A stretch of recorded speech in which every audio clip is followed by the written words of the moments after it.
9:37 minutes past 9 o'clock.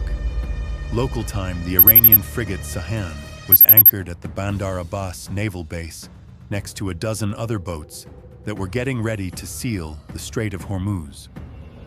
The Iranian sailors were unaware that today was the day that the United States arrived. Navy has made the decision that every Iranian ship will be converted into a submarine. To put it simply, it all began right here. Tomahawk missiles come roaring into the dawn on board destroyers and submarines belonging to the United States of America. These missiles are launched across the Gulf of Oman and the Persian Gulf. At a height of 30 feet, the Tomahawks follow waypoints that were planned the night before around each vessel that is scheduled to be in the morning traffic schedule.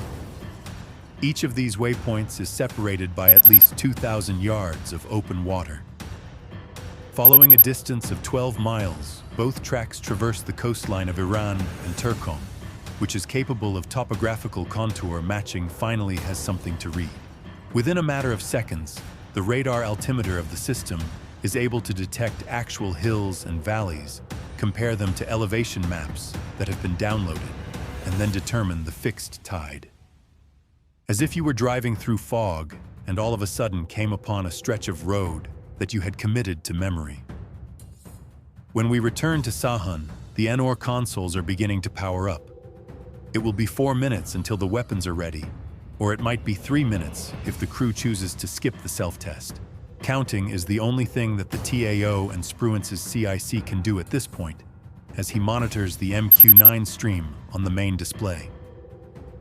There are 2 minutes left till the impact. Impact occurs at 9:55. It is the feed that whitens. Black smoke is seen sweeping across the Sahan's pier as the image stabilizes. This smoke is a secondary cook-off that is consuming the harbor at a rate that is faster than the morning wind could push it the other way. There was no firing from the NOR launchers. Currently, the clock is ticking against the United States of America. A live nose camera feed is being compared to a satellite snapshot that has been saved of the Sabalon's dock by the second Tomahawk's DISMAC seeker, which is doing digital scene matching area correlation. Imagine a system similar to facial recognition on buildings. It is necessary for it to view the same face that it has learned from satellite photographs. The pier is clean, the ship is intact, and the geometry is specific. Should the image is consumed by smoke prior to the arrival of the weapon, DISMAC will select the next best visual match immediately. As the wreckage burns, it appears to be more like a ship docked on a pier than a berth that is vacant. The Sabalon is able to make it with her launchers cocked loaded and ready to rock and roll because of the wrong match. 90 seconds are required for the smoke to disperse. There is a 30-second blackout on the MQ-9 feed. It is 45, and the column is moving east.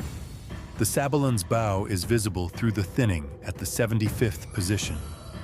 At 93 seconds after the initial impact, the second Tomahawk delivers a blow that penetrates the bridge of the Sabalon. A bomb weighing 500 pounds was dropped down the smokestack of the Sabalon in 1988, and the aircraft was hauled back to its home base as a diplomatic gesture. In total, 38 years of time that was borrowed were paid back. On the other hand, 2 frigates are merely the initial amount. A floating drone carrier measuring 755 feet in length is already in the process of launching, and the TAO has not even let out a single breath yet. From the location of the Shahid Gary, 3 low-slow flyers, which are military speak for drones and Cessnas and other such aircraft, have just emerged on the E-2D Hawkeye site. These craft are traveling at a speed of 185 kilometers per hour. The cross-section of a radar system is halfway between a huge bird and the lid of a trash can. We are already in the air with Shahidis. Shahid 136S have just been pushed off the rails by the floating drone storehouse of the Islamic Republic of China, LRASM, which is anchored 3 miles north of the blazing frigates. The boosters are cycling as quickly as they can. Now there are 3 more on deck, all of whom are armed with boosters.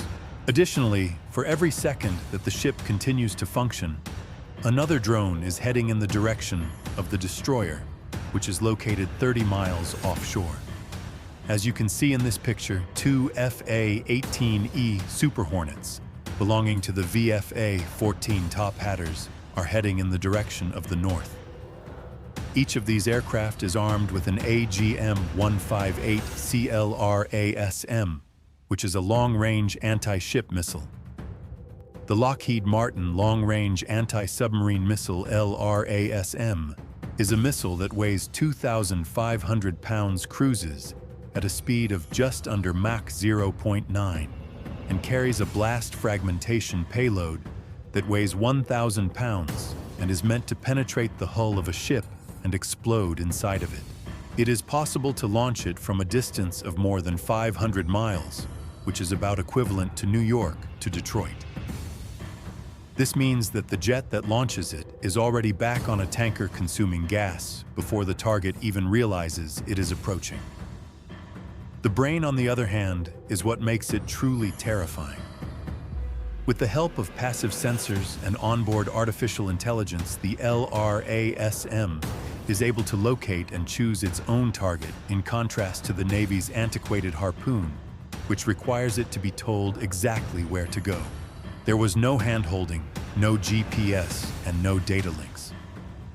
At a height of 40,000 feet, the lead pilot releases the LRASM off the rail, and from that point on, the weapon remains in the possession of the lead pilot. There is no data link, there are no steering updates. There is a hunting hound that weighs 1,000 pounds that you cannot whistle back, and you are falling to the highest altitude possible, using passive sensors that listen for everything but communicate nothing. As a result of the fact that 3 Shaheeds are now receiving his undivided attention, the pilot is already moving west. Each one is equipped with a warhead that weighs 40 kilograms and flies at a height of 50 feet below the radar horizon of the Spruance and her escorts until it is within 6 miles of the ship. The Combat Air Patrol, also known as the CAP, has been given a time limit of 45 seconds to locate, capture, and eliminate 3 targets that are the size of riding lawnmowers before they escape their sights.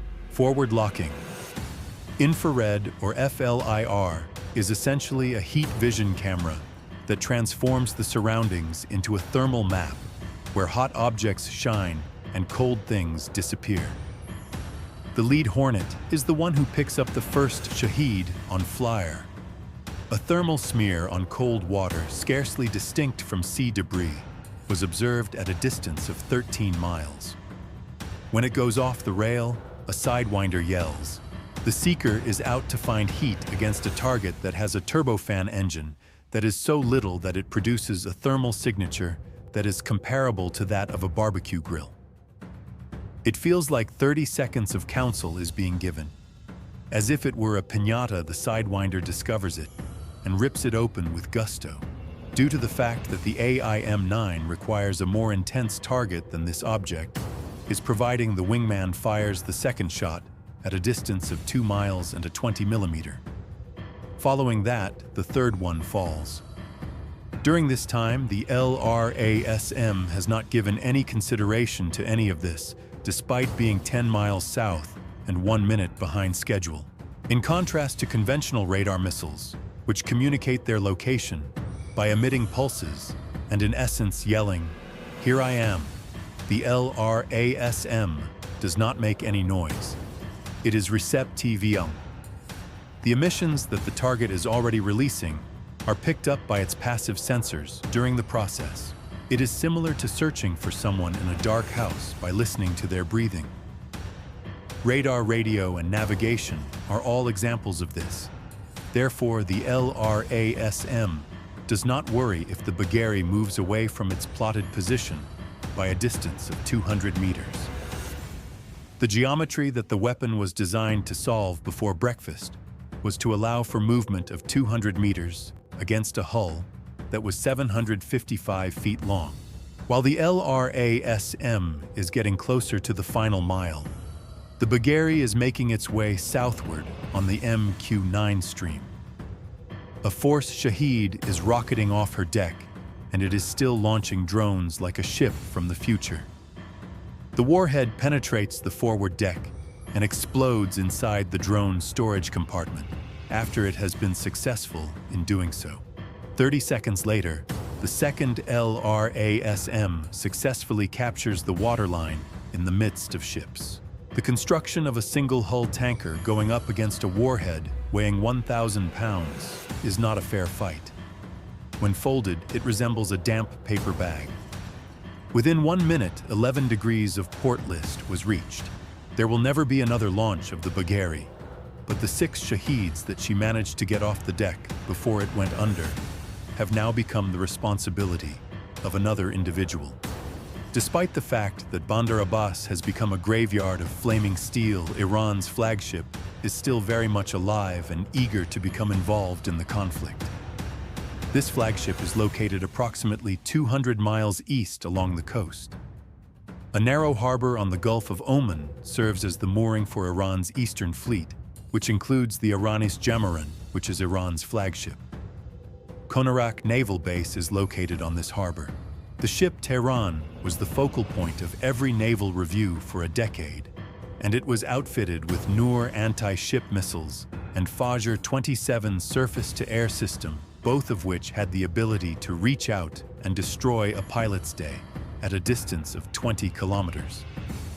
She has received scholarship offers, is the top student in her class, and her parents brag about her at dinner parties. On paper, she is Iran's straight A student. In actual combat, she has never been involved in a real fight.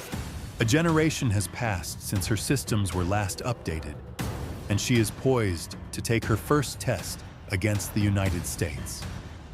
The Navy. The results are still awaited. It is already possible for the pilot who is heading in the direction of Konarak to see the issue on his radar warning receiver. The harbor is surrounded by 2 transmitters, which are search radars that probably shouldn't still be operational. What is his seed?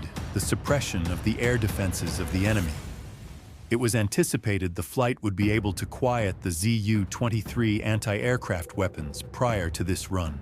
Think of SEAD as the individuals who are responsible for breaking down the door before SWAT can enter, only that his door kickers have just been dispatched to the wrong residence 60 miles south. The Zu-23s have now come to life. Anti-aircraft weapons with 2 barrels that were manufactured during the Soviet era and could fire 1,000 rounds per minute, similar to a fire hose that sprayed bullets rather than water. The splash zone encompasses everything that is lower than 8,000 feet. Because the AGM-84 slammer that is dangling under his center line, as you can see above, is the only weapon in the Navy's inventory that will not allow the pilot to escape. He has 60 seconds to come to terms with that. During the final 5 miles, the infrared camera on the nose of the vehicle transmits live video to the display in the cockpit. Through the use of a thumbstick, he directs the impact spot. He is unable to leave the table until the cut is finished, and he is performing surgery from a distance of 35 miles. A period of 60 seconds, during which the individual remains within the engagement envelope of everything that Konarak has on its perimeter. There is a lot of nasty math on both ends. Launch immediately and fly through active AAA for a duration of 60 seconds of terminal guidance. The kind of fire that does not require you to aim. Rather, it simply fills the sky with steel and waits for you to fly through it. It is also possible to orbit outside of the threat ring in order to provide the crew of the Jamaran with sufficient time to reach their Enor launchers and ignite the Fajr 27. The American pilots do not show any fear. He gives them up. The slammer is released, the wings are spread, and the turbojet is pushed southward at a low altitude. At a height of 22,000 feet over the ceiling of the Zu-23, he slams into a racetrack orbit, which is near enough to enable the data link to be maintained. The radar warning receiver, often known as the RWR, is the focus of his wingman's attention as he skillfully weaves above him. It is a screen that not only alerts the pilot when the enemy radar is painting his jet, but also, and this is the most essential part, when a missile is likely to follow. It is the pilot's spider sense. At a distance of 5 miles, the nose camera begins active. The panel on his left side fills with blurry infrared. The Jamaran, the harbor, and the pier are all centered within the frame. On the foredeck, there are still crew members who are fleeing, and 3 of them are moving aft toward the NOR stations. During this engagement, the situation will get far more problematic if they are able to reach the launchers before the warhead reaches the waterline. He slams the crosshairs behind the ship's midships, the engine room, the holds, and the hull armor that is the thinnest on the vessel. 3 miles away, it is 2. It is clear to him that the team is almost at the launcher rail, to the mile. The crosshairs are not moving at all. The titanium warhead penetrates the hull and explodes inside the engine compartment after it has been inserted. As the flooding continues to rush aft through burst bulkheads, the Jamaran's back breaks at the keel, causing her stern to sink 4 feet in approximately 30 seconds. The flagship of Iran sinks into the mud of her own harbor, and her crew abandons her through hatches that are already submerged in water on the other side. The Jamaran's is not the only problem that is settling into the mud, which is located 200 miles to the west. Around the same time that the Slammer was making its way into the harbor of the Konarak, the VFA-41 Black Aces launched 2 GBU-31 JDAMs into the Makran of Iran at Bandar Abbas. The repurposed ship that Iran utilizes is equipped with a Shaheed storehouse that is floating. The textbook hits the engine room as well as the aft fuel storage. Her body is on fire. She is not going to sink. This is going to become a problem for everyone in the near future. One of the most costly tiki torch in the world is the Makran, which is a modified tanker hull measuring 228 meters in length and constructed with watertight compartments. The Makran is a ship that can burn without flooding. It is possible that her Shaheed stores are still intact and are located under the forward deck. Moreover, in the event that she drifts off the pier, she will become a fire ship in one of the busiest anchorages in the Gulf of Mexico. With 2 bombs remaining, a TORM-1 standing between him and the objective, and possibly 3 minutes remaining before the mooring lines burn through and the Makran sails free. The lead Black Ace does not have much time left. He is stuck at 11 kilometers, which is between 5 and 8 seconds away from a firing solution, according to 3 clocks that all count in the same direction. Additionally, Russia's mobile short-range SAM system, which is essentially a missile launcher on tank tracks that can relocate faster than you can parallel park, has him stopped at this location. It was during the opening turmoil that this specific battery had rolled 800 meters south of its pre-survey position and parked between 2 concrete warehouses. At the same time, every Tomahawk had struck empty ground. As if he were swatting a wasp with a refrigerator, his wingman does not wait for the call and instead rolls in from 22,000 feet with a GBU-31 2,000 pounds of JDAM and a 37-ton tracked vehicle. On the other hand, it is the lone weapon on the airplane, and the math is currently looking very grim. The team has 30 seconds of freefall against them, and they need 5 to fire. This race is won by the crew of the TORM-1. It is a 9M331 that pulls 30 Gs as it comes off the rail. When accelerated directly into the plunging Hornet, it is equivalent to 30 times the force of gravity, which is sufficient to render any human unconscious. At 7 Gs, the wingman can be seen punching flares and braking right away. His head-up display, HUD, and the sound of his own breathing within the mask are the only things that can be heard outside of the mask, as his G-suit presses down on his legs like a tourniquet. The world compresses into a gray tunnel. His peripheral vision is gone. For a fraction of a second, the command guidance of the 9M331 will pursue the flare bottom before reacquiring ownership of it. At a speed of Mach 2.5, a half-second of lateral offset is equal to 400 meters. When the rocket screams by, it is close enough to the canopy that it shakes it. Rather than seeing it, he is more aware of it. There was a shift in pressure, a shadow, and then nothing. After 4 seconds, his JDAM eliminates the battery from the device. At this very moment, the flight has already begun to arrive. There are 2 bombs. For the first time on the front waterline frame, he pickles the first.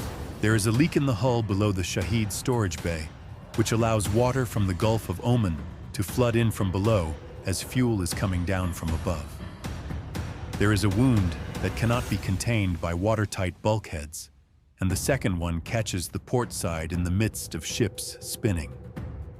The Makran makes its way to the bow lists to starboard, and then begins the slow roll that every sailor in every navy is familiar with. A ship that has finished acting out its plans. As of right now, the inner harbor is covered with 4,000 feet of smoke from petroleum. There are 3 warships that are still floating somewhere at the bottom of it. Moreover, each and every targeted pod in the overhead stack has suddenly become visible.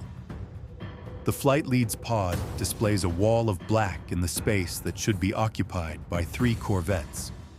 It is possible that the Zagros, the Bayandur, and the Nagdi are still carrying Nor anti-ship missiles wherever they are located within that cloud.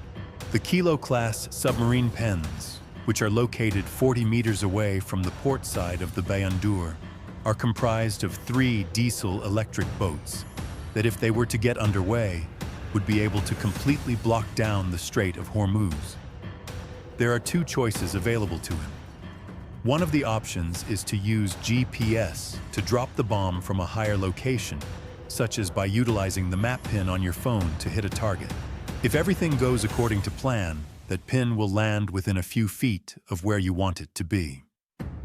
On the other hand, Iranian jamming has been disrupting the GPS signal throughout the morning, and what was once a few feet increased to 30 feet in any direction.